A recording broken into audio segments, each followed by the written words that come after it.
You're listening to The Canvas.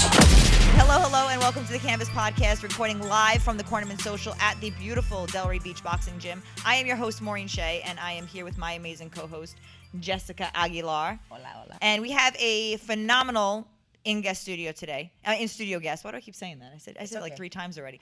In-studio guest today. And it's so funny. So I want to do an intro, but we were just talking about this and how, Jessica and I started with the podcast and how we kind of manifested things, and you just run into people and you don't realize things just happen, And so I was here at the gym, and I actually got a phone call. I was home and I got a phone call, and they were like, "Hey, there was a female that came by, and she knows who you are." And I said, "Was she a boxer?" And then they told me who it was, and I was like, "Get the hell out of here!" Now this person I have not seen. I was trying to think about how long it's been, and I got to say over 10 years for sure. And we actually, when I was an amateur, she's a former professional boxer, former world champion, and has done so many amazing things since then that we haven't really caught up. But I just knowing this person from day one and knowing what she's accomplished, what she's overcome, it's such an honor to have you in studio today, Marie Saccurato. Thank you so much. It's an honor to be here. Thank you for having me. Yeah, it's just crazy. So we hadn't seen each other. So, I mean, how did you feel like, because they must mention my name, and then I hit the floor when they were like, "What's her name, Maureen?" I was like, "Maureen Shea?" That. I was like, Tell "Oh her my that. God, you got to and be her head kidding just me!" exploded. Oh, stop it. It was such a sign for me. It was just a monumental moment that will stay with me for a long time. When I walk through here, just to show that everything in the universe, truly comes together. Like minds, like energies, like spirits, like souls are meant to be, will be drawn together, and that's just the way of life. Where folks goes, energy flows, and if you're on the same alignment, you're gonna get pulled together. And you meet, and we've talked about it. Jessica and I have talked about it on the show too. About everything happens for a reason. I mean, we've talked about our careers and what led us to this moment. And I mean, I went back to when I would go to ATT to spar, and Jessica was watching me at the cage, and I was sparring with the girls, and I was like, little did I know that her and I were gonna have so much in common. Her and I. At the time. She was ACL surgery. Yeah, and she was just watching, but she's like a little kid just watching, and I was like, "That's Jessica Aguilar." I'm like, "Man, I want to spar with her," and like we were like fans of each other. Like she was and I think that's so important as athletes, as humans, to just appreciate everybody for their strengths and where they come from. But talking about how we just cross paths, so here we are, and now I just came out to Florida in February, and you're here now. You got here a week ago. I literally just moved back down to Florida about a week and a half ago. I was here about 4 or 5 years ago for a few years and moved back to New York. And a week and a half ago, I moved right back down here to go after what I know is meant for me, which I know is down here in South Florida. And you were a huge sign for that I made the right decision. So cool. What's funny? First of all, that means so much to me, because when I heard that you were here, I was just like, man, I just can't believe that I haven't heard from you or heard like what was going on, but it wasn't. But I knew something great was happening for you because of what you've done and what you've overcome. And just to go back into the beginning of how we met, how you got into boxing, because it was really boxing that brought our connection. Absolutely. And I never envisioned myself boxing. I've always been an athlete my whole life. Boxing kind of found its way into my life. It found me, and it just was another step for me in the direction of everything that I want to attain. It helped open up a lot of doors, kicked open a lot of doors for me for things that I want to do in my life. Now that started. How did you start? How did I start? Yeah, That's a good question. So I got into a car accident in August 5th, 1995, that I was coming back from Empire State Games, which is a big competitive tournament in New York State based on pretty much how the Olympics is set up. They split up New York State into regions with a bunch of different sports, and you compete against each other. Now, what sport was this? I was competing on the volleyball team at that point. And the car that I was in, well, let me backtrack for a second. This was the senior year, the summer after my senior year of high school. My senior year of high school, I had a feeling my whole senior year that something life-threatening was going to happen to me, but that I was going to overcome it. And that feeling grew stronger and stronger throughout that year, and actually on the trip up to upstate New York where the games were being held, they have these buses that would take the athletes up, and my mother had dropped me off. It was 3 days after my 18th birthday, and I looked at her, just kind of waved goodbye, and a feeling shot through me of what if I never see her again. What? Really? True story. I've Wow. kind of And Yeah, me too. I'll tell you Yep. that, yeah. Mm-hmm. coming back, I was in my team captain's car, sleeping in the back seat. It was pouring rain, and the only thing I remember is, you have a dream and you feel that your body's moving, except it wasn't a dream, it was reality. Wow. And I can remember feeling just spinning. So it was the car, hydroplaned off the highway, we wrapped a pole, and I got shot through the back window of the car, the back seat window of the car, two-door Chevy Beretta, and was found halfway out the car unconscious by the medics when they got on scene. I broke my left. I was on life support. They drove me on advanced life support down to a local hospital. They wanted to fly me to a trauma 1 center, but the weather was too severe for it. So they put me on advanced life support, drove me down. I did somewhere between 14 and 18 hours of surgery. Broke my left fibula, tibia, metal rod put in, had no feeling in my left leg whatsoever. I broke my right femur, had a metal rod put in, broke my right hip bone, broke all the ribs on my right side, punctured my right lung. Completely shattered my right ulna in 5 places. Metal plate holding that together, tore apart my chin, was on advanced life support for a while, was in the ICU for several weeks, and was basically in the hospital from August 5th of 95 until week before Halloween. Week before Halloween to week before Thanksgiving, I was in Burke Rehabilitation Center in New York, which is where Christopher Reeves did his rehab. That's right, yeah. And right after that, was immediately back in the gym training because I had a scholarship for Seton Hall University to compete or to play for them the following year. And that year I had to redshirt. And boxing came into my life by way of just my training. I started out with studying Jeet Kune Do, just trying to get my strength conditioning back and just looking for other elements too. Now, I want to go back for a second because I like to talk about, and I know that you can totally appreciate this, and so can Jessica, just mentality. Yeah. Okay, so you were fighting before you were fighting. For sure. So people are life, exactly. Yeah. So people are born. Everybody has a story, and this is one of the big reasons I love having people like you on the show. I believe everybody does, but people like you that are so open to share and be, so vulnerable and so honest about your journey and where you've been, and things that you've come across. But that mentality, the fighting spirit, and here you are, whether you were subconsciously fighting, here you are on life support. So you're fighting. Your spirit is fighting at this point. But the thing is that I always knew. Mm-hmm. Something like that, or I didn't know. I knew that year before that something was going to happen. Mm-hmm. But I knew when it happened that I was going to be good, that it was meant for me, that it was part of my journey. See, I've known since I was a kid what my purpose in life is. I'm very fortunate for that. It's that there's something more inside of me, and that was my driving force. To be completely unyielding in my purpose in becoming a professional athlete, to use it as a springboard to get who I am out to this world and share what is inside of me to others. My purpose is to inspire and empower as many lives as possible through my journey. And that's why I'm so open and put myself out there, because I know things in my life that have gone on and how I looked at them and how I've overcome them. And my perception is something that needs to be shared with others to help them to overcome and empower them. So it's not my journey alone, it's for everybody else. So here's my question. So you're going into this and then comes boxing. So you would say, it's vehicles. You have different vehicles. Absolutely. Everything's a vehicle. Absolutely. And I mean, we're all very much on the same wavelength when it comes to all this because of what we've all come through. But so now you have your vehicle, and then so your first vehicle was, with volleyball, and then this happening, and then this led you to boxing. Correct. So boxing became another vehicle. Correct. So touch a little bit on how that started with the boxing. So when I started studying Jeet Kune Do, and then somebody had sent me something about the Golden Gloves, and I was like, I just want to compete, just want to get in there.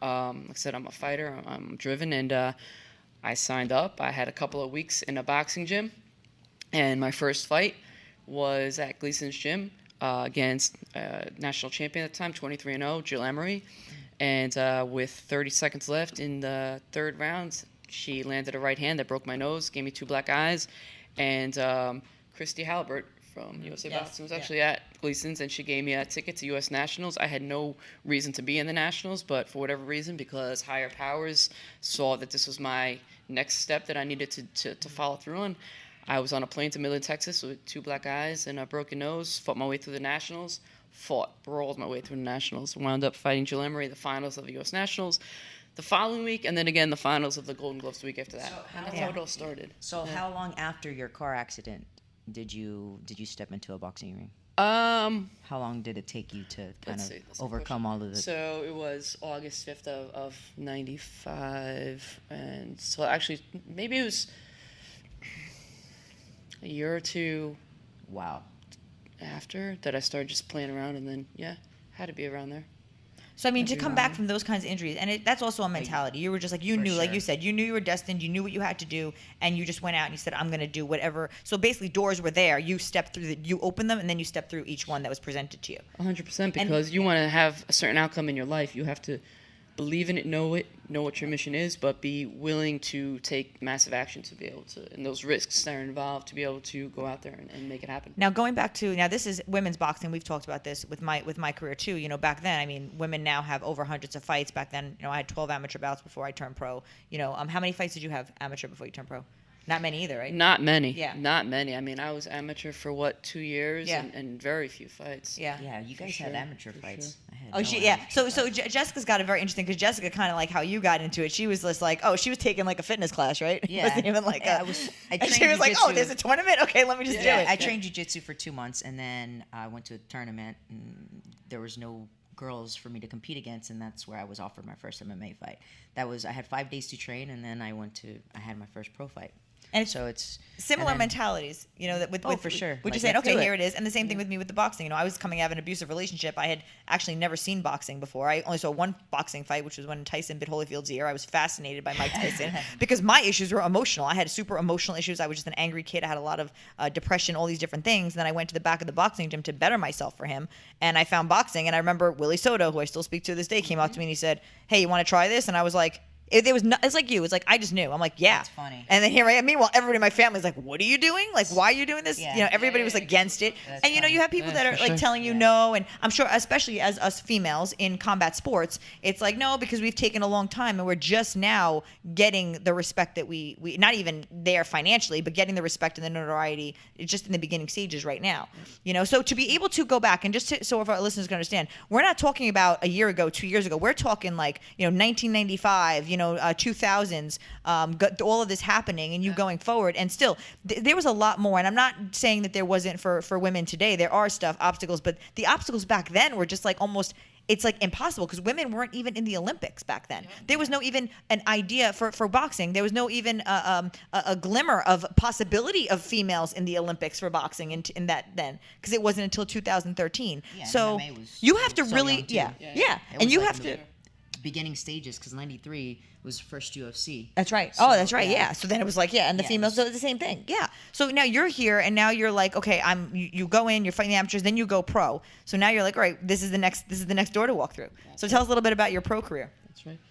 I turned pro, and I had a couple of pro fights. It was I had issues with coaches because again at that time people not wanting to Work spend with women, time no money. Yeah. Yep. Oh, yeah. Mhm. So Yep. started with coaching and training myself a majority of my fights, but that ended up being a majority of my career anyway because also working in one area and not having the best quality coaching in that area and having to travel and in New York dealing with rush hour traffic and just so many different elements that were against me, but just stayed focused and driven on what I had to do and put the time in myself and hours by myself and just kept grinding, and ended up having a couple of fights and maybe it was 6 fights in. I remember I was away on and I never go away on vacation. I actually happened to be away for a week and got a call about somebody falling out for a world title fight, and I was like, game on. Who was that against? That was Jelena Marjanovic. Marjanovic. Okay. Yeah, and that was for in the Canada. WBC lightweight title. And the crazy thing was, so, I said earlier, I knew that my entire life I meant to do something more for this world, globally, serve my mission, And I always, because of all, not just in female combat sports, but female sports just in general, the grind and the work and the effort that we put in, everything that we deal with to get to where we're at. I just wanted somebody to follow kind of what I was going through. Not that, to do this, but just to give insight, and because I was willing to put myself out there, you know? And as soon as I signed that contract, literally the next day, I had PBS reach out to me that they wanted to do a documentary on me called In the Life, and they followed me up to that world title fight. Oh, that's very cool. Followed me out to Canada, and they followed me for, the whatever it was, 2 months before that fight. So that also kind of kicked open a lot of doors, but showed me, on the right track to what I want to do. And from that world title fight, went to fighting Jessica Rakoczy in California. Who fight MMA, right? Jessica fought MMA. She did. Jessica Rakoczy. She did. Yeah. I mean, what year was that? I don't know. Yeah. I gotta go back. The year.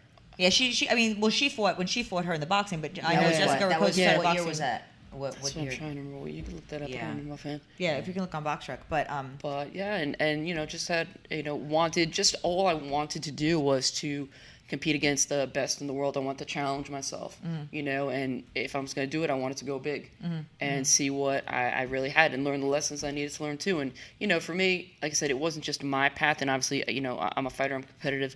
I want to see how far I can push myself, but I also want to be. I said that the journey wasn't just for me; it was for others that I want to inspire along the way.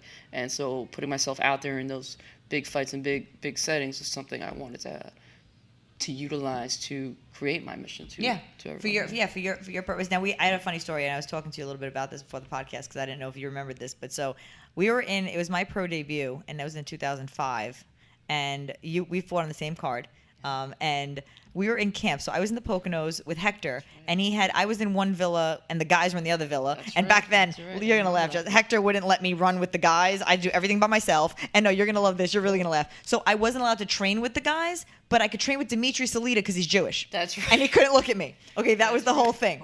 So, that was the whole thing. So this was Hector. So getting back to what happened. So I went up to Hector because I was curious. I'm like, so what does it feel like to get hit with no headgear on?